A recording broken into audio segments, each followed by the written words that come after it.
Olá pessoal, tudo bem? Na aula de hoje nós vamos ver algumas medidas de assimetria e cortose. Mas o que são as medidas de assimetria? Bem, as medidas de assimetria são medidas que vão nos informar sobre a distribuição da nossa variável, enquanto que as medidas de cortose vão nos informar sobre o grau de achatamento da distribuição da nossa variável. Então, nós vamos começar agora com as medidas de assimetria. Bem, para uma distribuição aproximadamente simétrica, nós deveríamos ter algumas características nas nossas variáveis, como, por exemplo, a distância entre o quartil 2 e o valor mínimo da variável deveriam ser aproximadamente iguais à distância entre o máximo da variável e o quartil 2. A distância entre o quartil 2 e o quartil 1 deveriam ser aproximadamente iguais à distância entre o quartil 3 e o quartil 2. A distância entre o quartil 1 e o mínimo da variável deveria ser aproximadamente igual à distância entre o máximo da variável e o quartil 3. Quando nós calculamos o valor do quartil 2 menos o valor mínimo da nossa variável, nós temos a chamada dispersão inferior, enquanto que quando nós calculamos o valor máximo da variável menos o quartil 2, nós temos a chamada dispersão superior.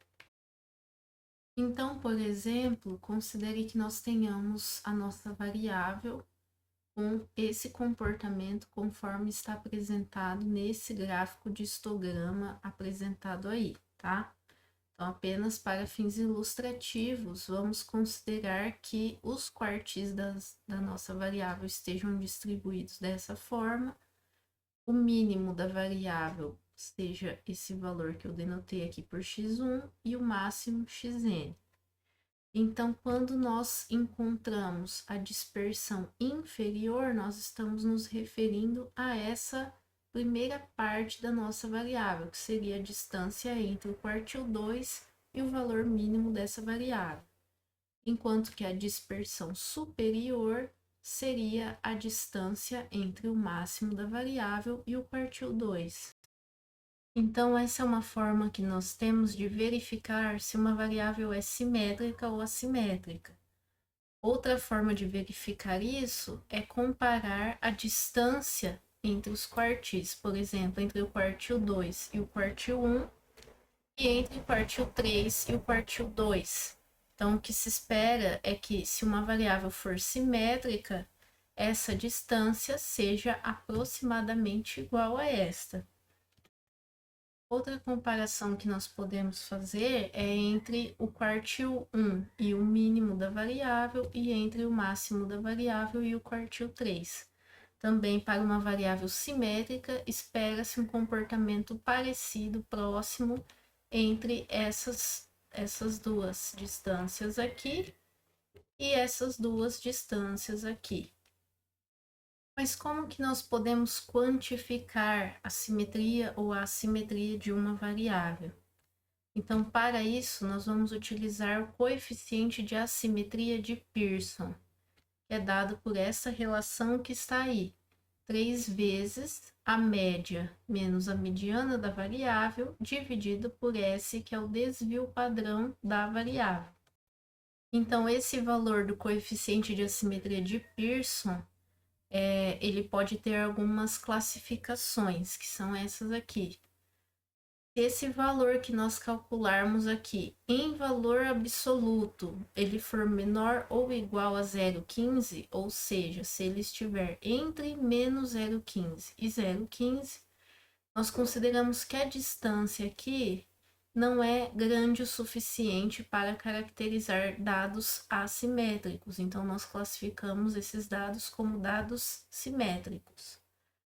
Se esse coeficiente estiver em valor absoluto entre 0,15 e 1, então nós dizemos nesse caso que temos uma assimetria moderada. E se esse coeficiente for em valor absoluto maior ou igual a 1, então nós dizemos que os dados têm uma forte assimetria. Além disso, se esse coeficiente apresentar valores negativos, nós também dizemos que a variável apresenta uma assimetria à esquerda, enquanto se esse coeficiente for positivo, nós dizemos que a assimetria observada nos dados é uma assimetria à direita. Então, novamente, nós vamos fazer uma comparação com o histograma, e no caso em que a variável apresentar valores simétricos, então ela deve apresentar um histograma bem parecido com este que está aqui. Nesse caso, a média é muito próxima da mediana, porque o coeficiente de assimetria de Pearson seria muito próximo de zero. Já para uma simetria à direita, em que o coeficiente de assimetria de Pearson é maior do que zero, a gente vai encontrar uma média maior que a mediana. E no caso da simetria à esquerda, em que o coeficiente de assimetria de Pearson é negativo, nós vamos encontrar uma média menor que a mediana. Então, para ilustrar, nós vamos dar um exemplo aqui, vamos considerar a variável número de filhos, que nós já encontramos anteriormente, que a média dessa variável foi igual a 2, o desvio padrão dessa variável foi de 1,56 e a mediana foi de 1,5. Então, para este caso, fazendo o cálculo do coeficiente de assimetria de Pearson, nós encontramos um valor de 0,96. Isso indica uma simetria moderada à direita. Outra medida que nós utilizamos bastante para descrever o comportamento da nossa variável é o coeficiente de curtose, tá? Então, o que seria a curtose? A curtose é o grau de achatamento da distribuição da nossa variável comparado a uma distribuição de referência, que no caso é a distribuição gaussiana. E para quantificar o coeficiente, esse grau de achatamento aí da distribuição que nós chamamos de curtose, nós vamos utilizar esse coeficiente, que é o coeficiente percentílico de curtose, que é dado por esta relação que está aí. Então, o coeficiente percentílico de curtose é a distância entre o quartil 3 e o quartil 1, dividido por 2 vezes o percentil 90 menos o percentil 10. E de acordo com esse valor que nós vamos calcular para a nossa variável, esse coeficiente ele pode ser classificado. Então, se esse coeficiente for igual a 0,263, nós dizemos que a distribuição da nossa variável está muito parecida com a distribuição dessa gaussiana. E aí nós dizemos que ela está com um comportamento próximo da curva normal. Se a nossa variável tiver um coeficiente percentílico de curtose menor que 0,263, nós dizemos então que a nossa variável é menos achatada do que a distribuição normal. E nesse caso, nós classificamos o seu comportamento como leptocúrtica.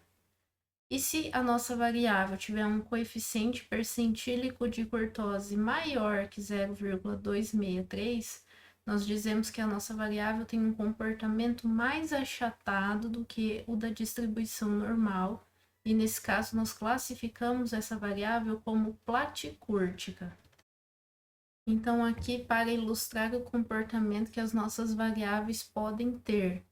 Então, se eles tiverem esse comportamento do centro aqui, nós dizemos que a distribuição da nossa variável está parecida com a da distribuição normal, que nós classificamos como mesocúrtica.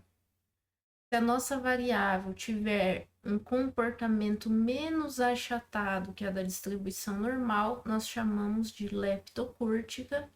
E se a nossa variável tiver um comportamento mais achatado do que a da distribuição normal, nós chamamos de platicúrtica.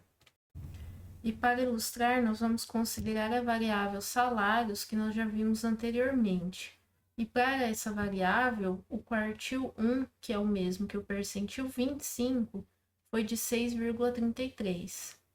O quartil 3, que é o mesmo que o percentil 75, foi de 9,25.